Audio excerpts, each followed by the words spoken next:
Welcome, Sundry readers! I hope you enjoy today's story. Please remember to like and subscribe. It really helps me out. Happy listening! Stories from the Growing Years by Arleta Richardson. Chapter 6, What Goes Around. Claire was born on a blustery day in February, Lincoln's birthday. I came to see your little Abraham, Sarah Jane said when she arrived that evening. We considered Abraham, I said, but we like Claire better. Sarah Jane sat down and took Alma on her lap. That's a pretty nice baby, isn't it? Alma eyed the cradle doubtfully. I don't think we need him. Don't need him? I thought you wanted a baby brother. You said you wanted one like Jessica's. You like Sam, don't you? Alma nodded. Yes, but he lives at your house. Her face brightened. You could take this one home too. Oh no, I put in. This one stays here. He is ours. Mine too? Alma asked. Why, certainly. Whatever belongs to Mama and Papa belongs to you. Alma slipped off Sarah Jane's lap and went to find Ma and Violet. We heard her tell them that the baby was hers, too. Maybe we've warded off any future catastrophe, Sarah Jane said. Remember what we went through with Jess? How could I forget? I laughed.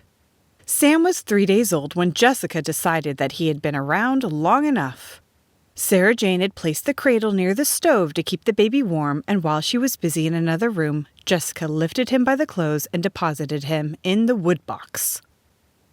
Alma regarded the baby with a little more tolerance when she realized that she wouldn't be replaced.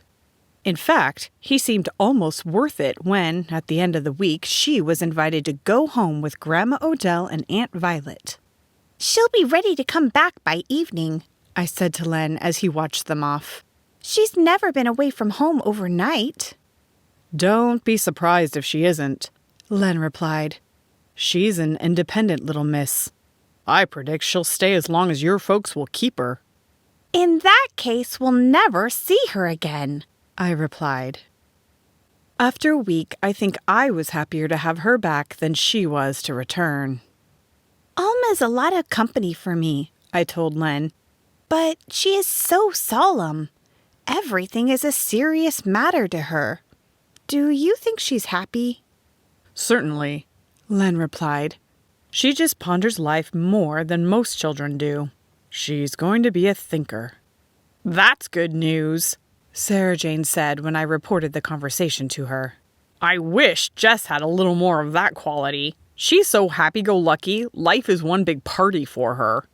Maybe Alma's disposition will keep them sensible and out of trouble. Given their ancestry, I'd say that sensible is out of the question. Our only hope is to provide a good example for them. Sarah Jane's answer to that was succinct and to the point. Ha! Thomas and I are going to see the progress of the new town hall, Len said one Saturday morning. He's taking Jessica with them. Do you suppose Alma would like to go? Oh, yes, Papa, I do. Alma grabbed his leg and hung on while Len pretended to be unaware of her presence. If we can find her, she can go. Otherwise, I'll just take this one. Len grabbed her up and hugged her tightly. Alma squealed with delight, and they departed for a morning in town. With both of them gone and the baby asleep, I set the bread and rolls and had stew bubbling on the stove in record time. When they returned, Len reported on the building project. It'll be the biggest place in town. I was glad to see that they're using brick instead of lumber. We need fireproof buildings. I guess we learned something when we lost half the town, I agreed. It will look new and modern. How many floors will it have? 4. The top one will be for records, Thomas says. There will be offices and a large room for town meetings.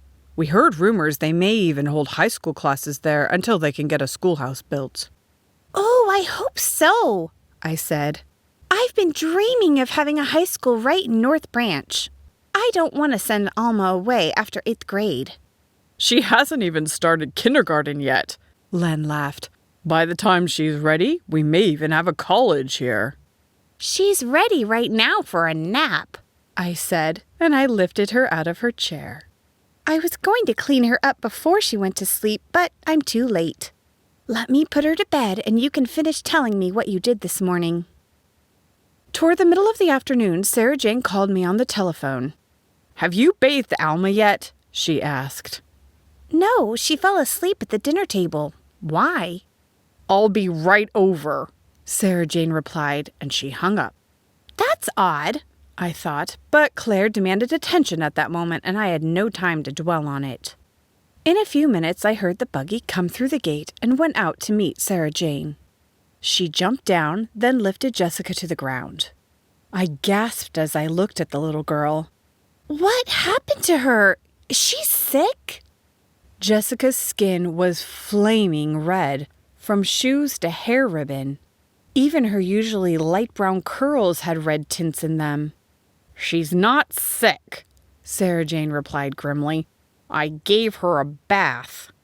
With what? Pure lye and a steel brush? I've considered it, Sarah Jane said. I put her in the tub as usual, and the minute she hit the water, she turned crimson. Soap just makes her redder. The more I scrubbed, the worse it got. She flopped down in the chair. I'm staying here until I see how Alma looks when she gets wet. Jess, go wake her up. What did they do this morning? I asked. Did they have something to eat that caused Jessica to break out? What could they eat that would react to water applied to the outside? If Alma turns out the same way, we'll know they got into something. The girls came back to the kitchen together. Jessica looks funny, Alma said. Do not, Jessica replied. Yes, you do, her mother said, although funny isn't the best word I can think of to describe you. What did you do this morning? I asked Alma. Went to town with Papa.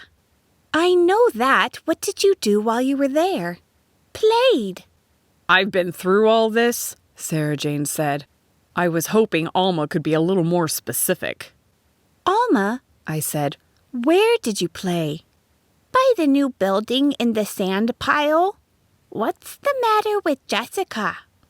I had begun to peel off Alma's clothes while Sarah Jane put warm water in the tub. We watched with apprehension as I placed Alma in it. She immediately turned as red as a beet.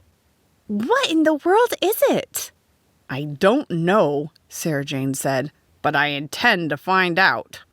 Obviously, it doesn't hurt, or both of them would be screaming their heads off. I suppose we'll have to wait until Thomas and Len get home this evening to find out where they were. Did you go somewhere with Papa besides the new building? I asked the girls. They shook their heads. Just played, Jessica said.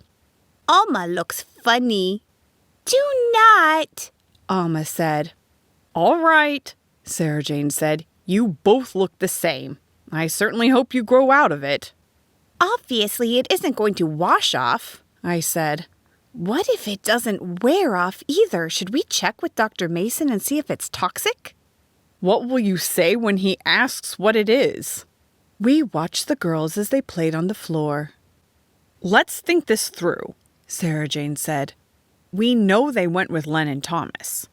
And we know that Len and Thomas kept neither a hand nor an eye on them, I added. Who knows where they were?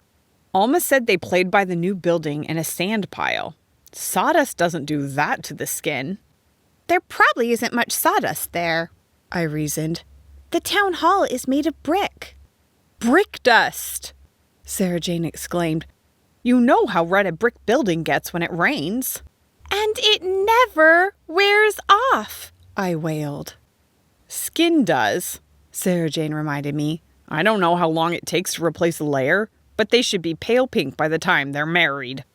This is not funny, I said. Every stitch of clothes they had on will look like they've been soaked in cranberry juice when we wash them. At least we can boil the clothes. Who knows what to do about the girls? A lot of people thought they did, we found, when we appeared in church on Sunday. Goose grease, Augusta declared. There's nothing in the world that goose grease won't cure. I'd tried turpentine, Dorcas suggested. It works on paint. Vinegar would be easier on the skin, Rebecca countered. It was Gladys Burton who summed up the situation. It will be a blessing if some parents watched what their children were doing. Somehow I expect more of the minister and his wife. I'm tired of being the shining example of perfection, I grumbled to Sarah Jane the next day. How come everyone thinks that special wisdom comes with the job of minister's wife? You're just more visible than other wives, Sarah Jane replied. Besides, I've noticed they aren't looking for your wisdom. What they really enjoy is your foolishness. If we tried all the things we've heard suggested, the children wouldn't have any skin left to worry about. I sighed. I guess the wisest thing to do is leave it alone and see what happens. Sarah Jane agreed. The early spring weeds were flourishing, and we went to work in the garden. The girls played nearby. Claire slept under the tree, and Sam was busy at his version of helping farm. This boy is a true lover of the soil, Sarah Jane said as she removed a clump from his fist. By the time he learns the difference between weeds and plants, he'll be out of the notion of doing anything about it. Maybe not. Some boys are naturally born farmers. Or at least gardeners. He's sure to like the outdoors if he follows his papa's example. We worked steadily for a time. Then Sarah Jane looked around the yard. Now where have those girls gone? I thought it was pretty quiet around here. They haven't gone to the river, I said. They didn't go past us. They're probably on the other side of the house. I think I'll go and check. I need to stretch. She headed for the house, and in a few moments she called me from the porch. Mabel, I think you need to see this. I took Sam by the hand and hurried across the yard. What is it? Are they in the kitchen? Sarah Jane nodded and held the door open for me. We fixed the red, Jessica said happily. Both girls were grinning with delight and covered from shoe bottoms to eyebrows with flour. You certainly did. And the floor and the cupboard. Whose idea was this? Ours, Alma replied. Spoken like a true daughter, Sarah Jane laughed. There's no question about where they get their ingenuity. Our mothers will rejoice in it, I said. It would do Ma's heart good to see me clean up a mess like this. She'd say, what goes around comes around. Jessica ran to get a dipper of water. I'll help, she offered. No, Jess, Sarah Jane told her. No water. We'd have paste all over the floor. You and Alma go outside and brush each other off. Mama will take care of this. It really wasn't such a bad idea, I said as we swept flour out of the corners. It's the way we take care of everything. What you can't remove, you cover up. If we can teach them to recognize when it's deceitful, I'll be happy. How are we ever going to bring children up to love and serve the Lord when there are so many details to watch for? Very prayerfully, Sarah Jane replied. Very prayerfully. End of chapter 6.